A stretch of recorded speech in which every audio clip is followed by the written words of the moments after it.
اور اس لیے اتاری ہے کہ تم یوں نہ کہو کہ ہم سے پہلے 2 ہی گروہوں پر کتابیں اتری ہیں اور ہم ان کے پڑھنے سے بے خبر تھے، یا یہ نہ کہو کہ اگر ہم پر بھی کتاب نازل ہوتی تو ہم ان لوگوں کی نسبت کہیں سیدھے رستے پر ہوتے۔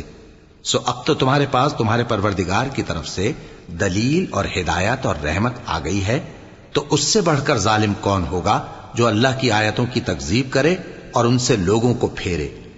جو لوگ ہماری آیتوں سے پھیرتے ہیں، اس پھیرنے کے سبب ہم ان کو برے عذاب کی سزا دیں گے۔ یہ اس کے سوا اور کس بات کے منتظر ہیں کہ ان کے پاس فرشتے آئیں یا خود تمہارا پروردگار آئے یا تمہارے پروردگار کی کوئی خاص نشانی آ جائے؟ جس روز تمہارے پروردگار کی خاص نشانی آ جائے گی تو جو شخص پہلے ایمان نہیں لایا ہوگا اس وقت اسے ایمان لانا کچھ فائدہ نہیں دے گا، یا جس نے اپنے ایمان کی حالت میں نیک عمل نہیں کیے ہوں گے تو گناہوں سے توبہ کرنا مفید نہ ہوگا۔ اے پیغمبر، ان سے کہہ دو کہ تم بھی انتظار کرو، ہم بھی انتظار کرتے ہیں۔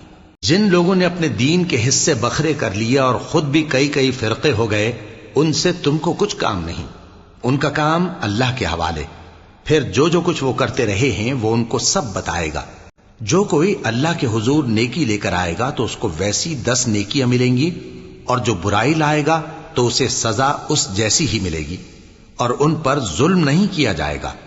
کہہ دو کہ مجھے میرے پروردگار نے سیدھا رستہ دکھا دیا ہے، یعنی دین صحیح، طریقہ ابراہیم کا، جو ایک اللہ ہی کے ہو رہے تھے اور مشرکوں میں سے نہ تھے۔ یہ بھی کہہ دو کہ میری نماز اور میری قربانی اور میرا جینا اور میرا مرنا سب اللہ رب العالمین ہی کے لیے ہے، جس کا کوئی شریک نہیں، اور مجھ کو اسی بات کا حکم ملا ہے اور میں سب سے اول فرما بردار ہوں۔ کہو کیا میں اللہ کے سوا کوئی اور آقا تلاش کروں جبکہ وہی تو ہر چیز کا مالک ہے؟ اور جو کوئی برا کام کرتا ہے تو اس کا ضرر اسی کو ہوتا ہے، اور کوئی شخص کسی دوسرے کے گناہ کا بوجھ نہیں اٹھائے گا۔ پھر تم سب کو اپنے پروردگار کی طرف لوٹ کر جانا ہے، تو جن جن باتوں میں تم اختلاف کیا کرتے تھے وہ تم کو بتائے گا۔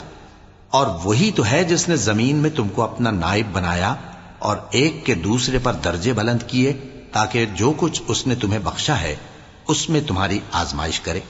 بے شک تمہارا پروردگار جلد عذاب دینے والا ہے، اور بے شک وہ بخشنے والا ہے، مہربان بھی ہے۔